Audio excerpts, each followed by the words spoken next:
back to the channel. I hope you all are happy and healthy.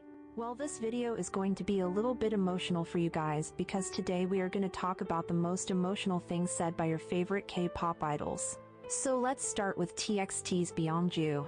Well, if you know TXT, then you might also know that Byungju is known as the mood maker of the group. He is extremely naughty and always make fans laugh. But during a letter written by him to Kai, he said, "I'm a little worried that, like me, you might be bright on the outside but lonely and gloomy on the inside too, like I am. There are lots of people by your side, so tell us whenever you're having a hard time." Though he wrote this to comfort Kai, but it made fans really worried and think that what we see on screen is not always true. Though he seems all bright and happy on screen, but he might be suffering internally. But I believe and hope that you also have someone to talk to during your hard time, and if not, then just open YouTube and search your favorite channel BTS forever. I'm sure you will feel a bit better than before. Well, I have no words for the next one, as during his last Insta Live, Shiny's Jonghyun said that, "It's time to go, getting closer to bedtime, goodbye all." Most heartbreaking part of this was that everything looked normal in that Insta Live. He was talking and smiling normally but dying from inside.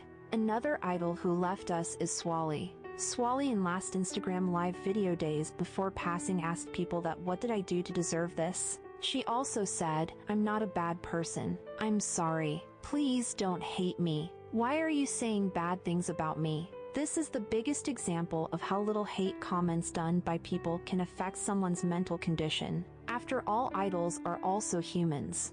Now it's time to wrap up this video with a small line BTS Suga said in the past. "It's a good thing that people listen to our music through good-looking V and Jungkook. Haha, it works out, so it must be a good thing." This somehow exposed the bitter truth of K-pop, where a lot of fans are interested in an idol's visuals and looks more than their works and talents.